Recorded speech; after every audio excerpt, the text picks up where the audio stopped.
আমার প্রিয় ছাত্রছাত্রীরা, আশা করি তোমরা সবাই ভালো আছো। মে মাসের মূল্যায়ন নিয়ে হাজির হয়েছি। দেখো, প্রতি মাসের শুরুতে পরীক্ষা নেওয়া হয়। আজকে আমরা নবম শ্রেণীর ভৌতবিজ্ঞান নিয়ে একটা প্রশ্নপত্র আলোচনা করব। পূর্ণমান 30, সময় হচ্ছে 60। যদি ভিডিওটা ভালো লাগে, লাইক কমেন্ট শেয়ার করবে। চ্যানেলে যদি নতুন থাকো, চ্যানেলটা সাবস্ক্রাইব করে পাশে থাকা বেল আইকনটা বাজিয়ে দেবে, যাতে আমার তৈরি পরবর্তী ভিডিওগুলো সবার আগে তোমার কাছে পৌঁছায়। চলো প্রশ্নপত্রটা দেখে নিই।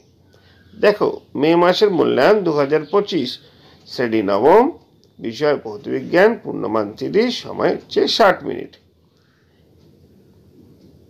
প্রথম প্রশ্ন, সঠিক উত্তরটি নির্বাচন করো। পীড়নের মাত্রিয় সংকেত হলো ml t⁻², ml² t⁻², ml t⁻⁻1 t⁻⁻1, ml t⁻⁻1 t⁻²। Next question হচ্ছে, ইয়ং গুণাঙ্ক এর এসআই একক হলো dyne centimetre to the power -2, newton metre to the power, newton metre to the power, dyne metre to the power. Third question হচ্ছে, প্লবতা ক্রিয়া করে অভিকর্ষের দিকে, অভিকর্ষের বিপরীত দিকে, তরলের দিকে, সব দিকে। 4 নম্বর কোশ্চেন হচ্ছে, সংকট তাপমাত্রায় জলের পৃষ্ঠটান সর্বোচ্চ হয়, শূন্য হয়, একই থাকে, ঋণাত্মক হয়। 5 কোশ্চেন, বিমান আকাশে ওড়ার কারণ হলো বার্নৌলির নীতি, বায়ুর পৃষ্ঠটান, আর্কিমিডিসের নীতি, বায়ুর সান্দ্রতা। দেখো, গোটা কোশ্চেনের মধ্যে প্রথম প্রশ্ন হচ্ছে সঠিক উত্তরটি নির্বাচন করো। সেটার 4টে করে অপশান তোমাদের সামনে হাজির করলাম। এরপরে থাকবে একটা শূন্যস্থান, পরপর 5টা আছে, 1 নম্বর করে 5 নম্বর। তরলের বেগ ড্যাশ অতিক্রম করলে অশান্ত প্রবাহে পরিণত হয়। চাপের মাত্রিয় সংকেত হলো ড্যাশ। স্থিতিস্থাপক সীমার মধ্যে ড্যাশ বিকৃতির সমানুপাতিক। 4 নম্বর, বিকৃতি বস্তুতে ড্যাশ সৃষ্টি করে।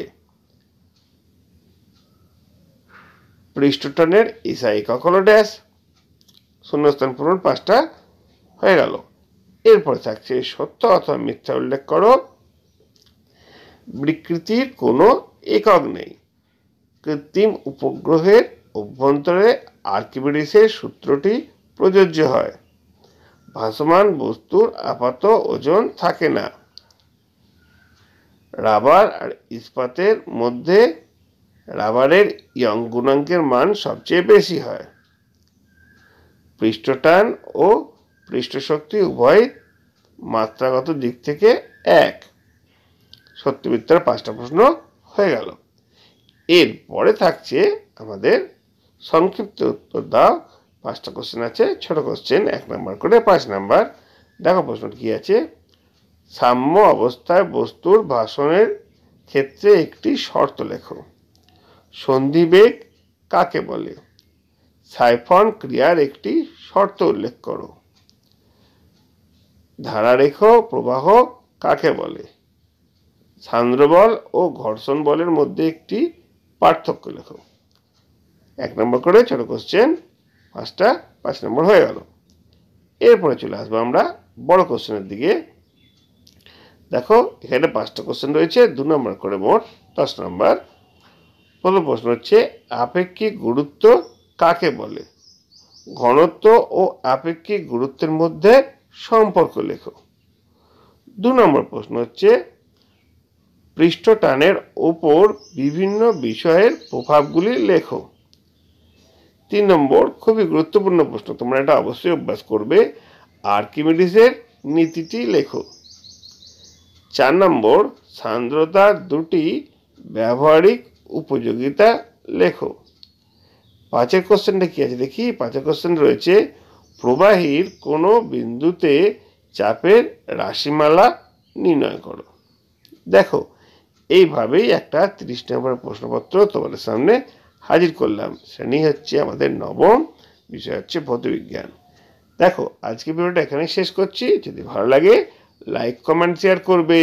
চ্যানেলে যদি নতুন এসে থাকো চ্যানেলটা সাবস্ক্রাইব করে পাশে থাকা বেল আইকনটা বাজিয়ে দেবে, যাতে আমার তৈরি পরবর্তী ভিডিওগুলো সবার আগে তোমার কাছে পৌঁছায়। তোমরা প্রত্যেকে ভালো থাকবে।